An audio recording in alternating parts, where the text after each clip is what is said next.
and good morning everyone. Today in this video we are going to learn about commercial studies of class 10 for ICSE. So today we are going to start with the first chapter. So let's get started. So the first chapter in commercial studies, the book which I am going to follow is C.B. Gupta. Most of the ICSE schools follow this book. Okay, so stakeholders in commercial organization. So in this chapter, the first thing which we are going to learn is stakeholders, the meaning of stakeholders. So who are the stakeholders? Stakeholders has been derived from this word stake, okay, which means interest or expected benefit. Now, so all those people, okay, all those individuals, groups of individuals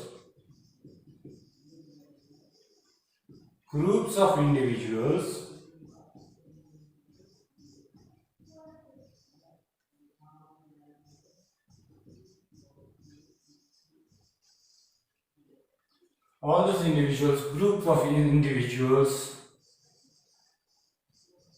and institutions that have interest in the functioning of the firm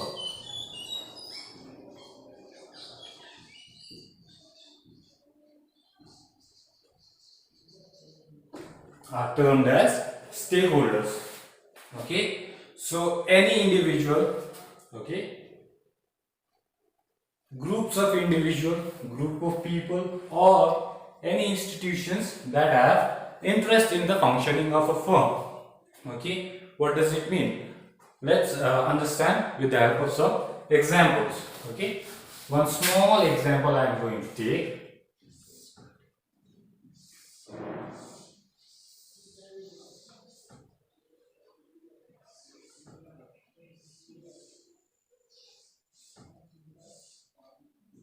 Suppose this is a school.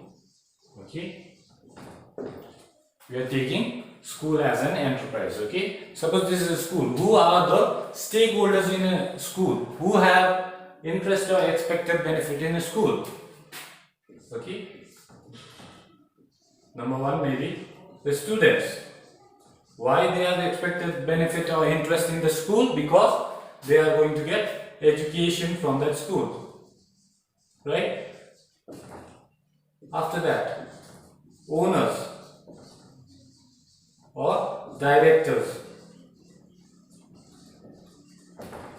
the people, the individuals or group of individuals who have initiated the school, who have opened that school. Okay, what are the interest or expected benefit? They are going to derive profit. Staffs,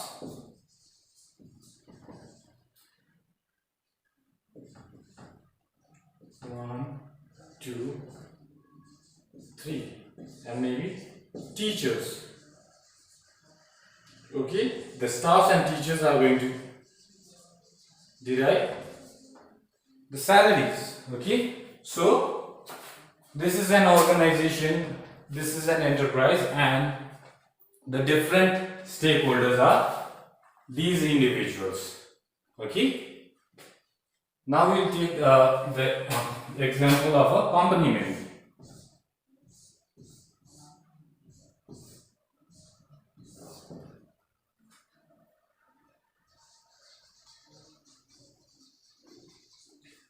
Company is a commercial organization. Now, who can be the stakeholders? Obviously, directors or the owners. Okay. How they have the interest in the firm? They have interest in the firm because they are going to derive profit. Okay, they expect profit from the firm. Employees, people who are working in the company. Okay, what expected benefit do they have? They have the expected benefit of salaries. Now let's come to institutions. Okay, what are the different institutions? Maybe banks. Okay, what expected benefit they have? The repayment of their loans, maybe. Okay, or earning of interest.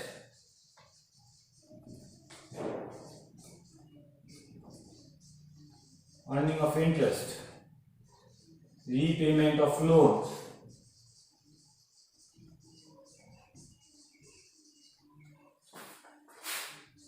Next, the government. Okay, now how government is a stakeholder? Because the government is going to charge taxes, it is going to derive or it is going to receive taxes from the firm when the firms make profit. Okay, so this way we have to understand the meaning of stakeholders. So if I have to define stakeholders, how we'll define? We'll define stakeholders as any individual or group of individuals, institutions that have interest in the functioning of the firm. Okay, if the firm functions properly, if it is making huge amount of profit, all the stakeholders within this firm are going to be benefited. Okay, the more the profit is being generated by the stakeholders, the more profits the directors are going to make. Okay, the more profits the company is making, what will happen? The employees' salaries may be incremented, it may be increased. Okay, banks, okay, how they are going to benefit it? If the company is facing loss, okay, what will happen? The banks will be in a delicate position, whether they will be receiving the loan which they have made or not. Okay, so this way there are many stakeholders. Some more stakeholders we'll write down, few more. Okay, like in a company or a factory. Okay, suppliers. Okay, individuals or group of individuals who supply goods and raw materials. Okay, what are their expected benefits? The payment which they receive. Okay, creditors, the group of people or individual who provide loans. So what expected benefit do they have? They have the expected benefit of getting the interest on loan as well as the safety of their capital.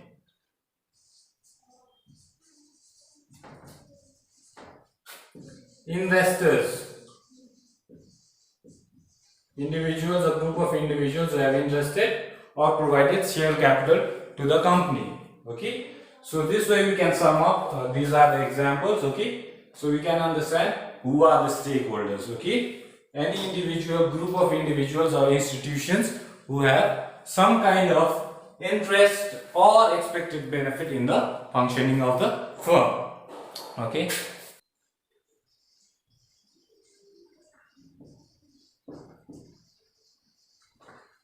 so before we start the distinction between stakeholders and shareholders, we have to understand what does shareholder mean. Okay, so shareholder means those people who have contributed capital to the company. Capital means money. Okay,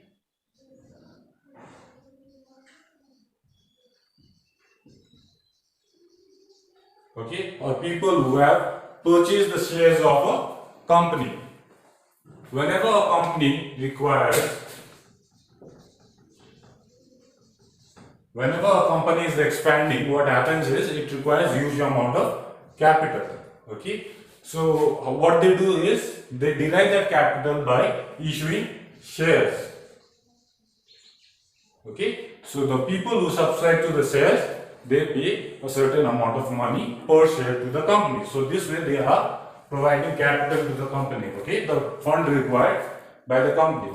So if we have to say in a very general way, shareholders are the owners of the company. Okay, in a very narrow sense we can say that. So what are the difference between them? We have to know is like stakeholder is a very wide term. Okay, Stakeholders is a very wide term. Okay, so we already discussed what was stakeholders. All those people who have some kind of interest or expected benefit in the functioning of the firm. So stakeholders is a very wide term, and shareholders are part of stakeholders. Okay, shareholders are also stakeholders. They are a small group of people in the part of that whole term of stakeholders. Okay.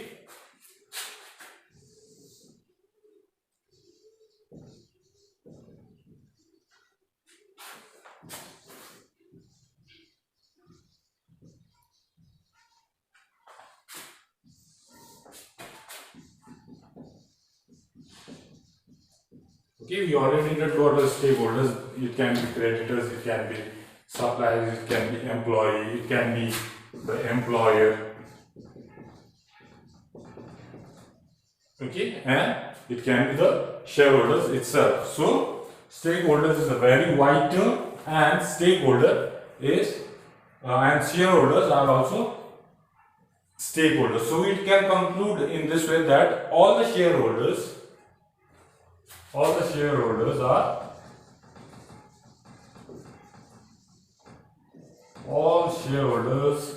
are stakeholders, but all stakeholders are not shareholders. Okay, the major point of difference is that shareholders provide capital to the firm. Okay, all the stakeholders do not provide capital to the firm. Maybe employees, they don't provide capital to the firm, they only provide service. Okay.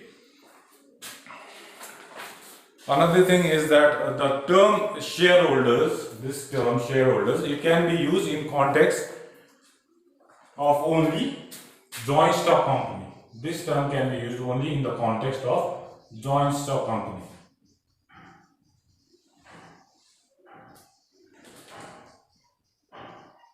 But the term stakeholders can be used in context of any form of business, okay? It can be sole proprietorship, a form of business which is run by an individual.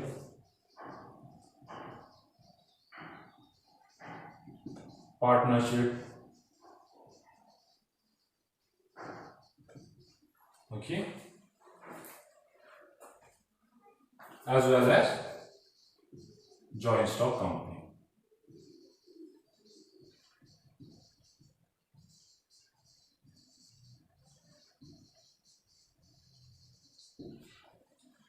Okay, so after this we are going to distinguish between stakeholders and customers. So again, before making any distinction between both, what we are going to do is we are going to understand the term customers.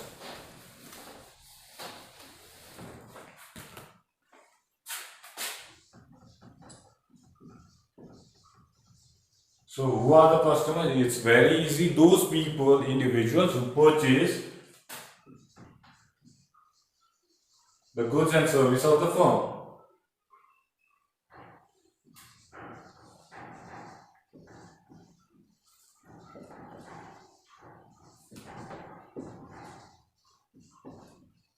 Okay, those individuals or group of individuals who purchase the goods and service of the firm are known as customers. Now, on the basis of this definition, we can distinguish between stakeholders and customers.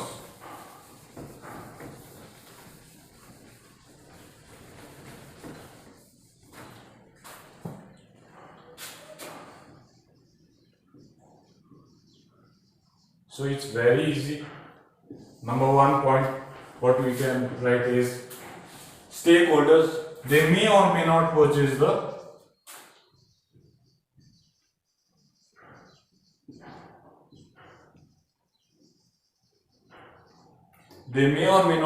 the goods and service of the firm. Customers,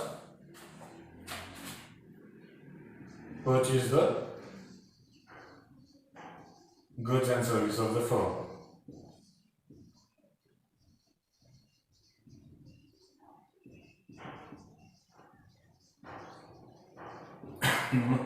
Number 1 point. Now stakeholders, number 2. Okay, second point. Stakeholders provide some kind of capital. Okay, the capital can be financial or human. Stakeholders provide some kind of capital. It can be financial capital or human capital. If we talk about financial capital, the shareholders provide the capital to the firm. That is a financial capital. The creditors provide loan to the company. It's a financial capital. Now, human capital. The people who are working, the individuals who are working in the firm, in the company, they provide the efforts. Okay, that is human capital. Okay. Customers, on the other hand, they do not provide any kind of capital.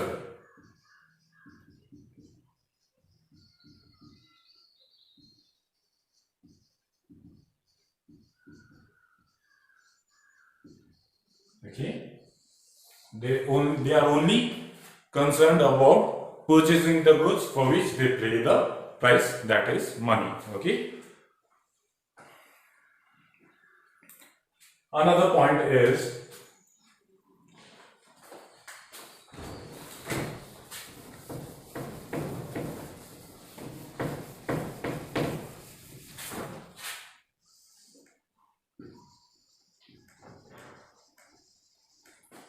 the third point is stakeholders assume the risk of the organization. Okay, they assume the risks of the organization.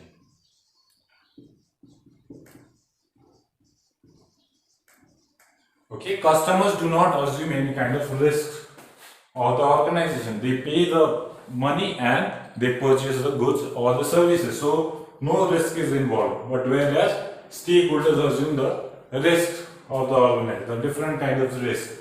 Creditors have the risk of loss of their capital. Shareholders have the risk of loss of their capital. Okay, so customers do not assume any risks of the organization. Okay.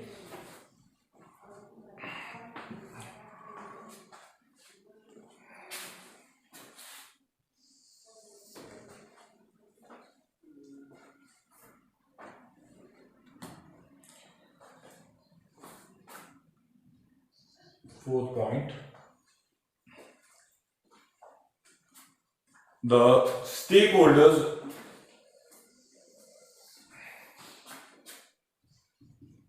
they enjoy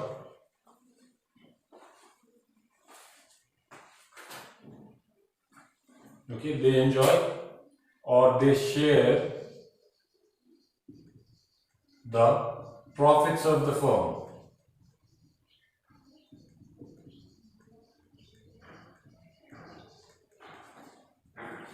The stakeholders, they enjoy or share the profits of the firm in different ways.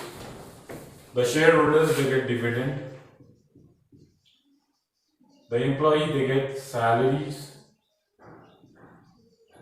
Creditors, they get interest, and so on. Okay. But on the other hand, customers, they do not share the profits of the firm. Customers do not share profits of the firm. Okay. The fifth point is the stakeholders, they participate in the management of the organization. In some or the other way, the stakeholders, they participate in the functioning of the firm. The employees participate in the functioning of the firm, how the firm has to be operated. Okay. But customers, on the other hand, they do not participate in the management or the functioning of the firm. Okay, so these points are necessary. So first thing which we have to understand is we have to know the terms before distinguishing between each other. Okay, so this much for today. Okay, we'll be continuing in our next video. In our next video, we'll be doing distinction between shareholders and customers and shareholders and creditors. We will be also learning internal and external stakeholders. Thank you so much. Thank you.